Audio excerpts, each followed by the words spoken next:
सत्याने दिली मंजूला धमकी, मंजूचा राग पाहून घाबरला सत्या। कॉन्स्टेबल मंजू मालिकेची कहाणी एका इंटरेस्टिंग वळणावर येऊन उभी आहे। एकीकडे सत्याला आपल्या प्रेमाची जाणीव झाली आहे, पण दोघांनाही आपल्या मनातल्या भावना अजून एकमेकांसमोर व्यक्त करता आल्या नाही आहेत। आणि अशातच आता येणाऱ्या एपिसोडचा नवीन प्रोमो समोर आलेला आहे, ज्यामध्ये आपण बघू शकतो की एकीकडे सत्याला सोडून मंजू आता तिच्या माहेरी गेलेली आहे आणि सत्याला मात्र आता तिच्याशिवाय राहवत नाही आहे। आणि त्यामुळे सत्याचे प्रयत्न चालले आहेत की कशी मंजू घरी परत येईल। तर येणाऱ्या एपिसोड मध्ये आपण बघणार आहोत की एकीकडे अमृता आपल्या बहिणीला सांगते की जर भाऊजींचा आवाज 2 असेल तर तुझा आवाज 4 झाला पाहिजे, अजिबात घाबरायचं नाही म्हणून। दुसरीकडे बलमा सुद्धा सत्याला हेच ज्ञान देतोय। तो म्हणतो की वहिनीचा आवाज जर 4 असेल ना तर तुझा आवाज 6 झाला पाहिजे, अजिबात तूही घाबरायचं नाही, फोन लाव आणि बिंदास बोल म्हणून। इकडे अमृताने ही मंजूला तेच सांगितलंय, त्यामुळे मंजू सत्याला फोन करते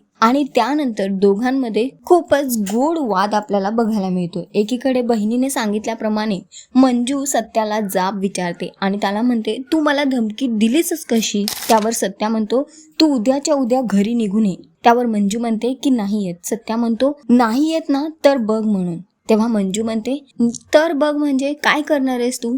त्यावर सत्या म्हणतो की मी काय करणार, काही नाही करू शकत। आणि सत्या मंजूचा हा आवाज आणि राग ऐकून घाबरून जातो आणि मंजू फोन कट करते। त्यानंतर सत्या इकडे हॅलो हॅलो म्हणतच राहतो, पण सध्या तरी मंजूला राग आलाय आणि त्याला बघून सत्या मात्र घाबरलाय। सध्या ही दोघांची घालमेल बघायला मिळते। दोघांनाही एकमेकांसोबत राहायचं आहे, पण दूर जाऊन सुद्धा एकमेकांची आठवण मात्र दोघांना येते। बघणं फार महत्वाचं असणार आहे की आता ही प्रेम कहाणी काय वळण घेणार आहे, एकमेकांच्या मनातलं हे दोघे ओळखू शकणार का आणि मनातल्या भावना ओठांवर येणार का। सध्या तरी शोचा ट्रॅक खूपच इंटरेस्टिंग होताना दिसतोय। तुम्हाला किती आवडतोय हा ट्रॅक आम्हाला कॉमेंट करून नक्की सांगा आणि अशाच टेलिव्हिजन अपडेटसाठी टेलिगप्पाला लाईक शेअर सबस्क्राईब नक्की करा। नमस्कार।